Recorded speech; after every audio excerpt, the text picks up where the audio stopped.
Hello, in this video I'm gonna show you how you can pair your Sony headphones with your Windows PC.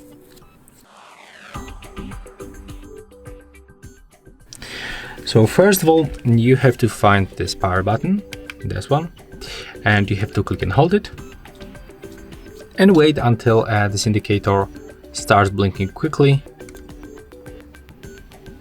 Okay, that's a weird. It's blinking orange. Let's try one more time. Okay, let's click and hold one more time. Okay, right now it's blinking quickly.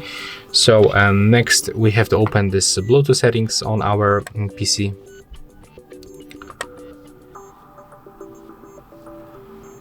Click on the Bluetooth and devices, click to add device, select the Bluetooth device, and from this list you have to select your Sony headphones, and that's the Sony WH-CH720. So click on it, and as you can see right now we are successfully connected. And that's all for this video. Hope you like it.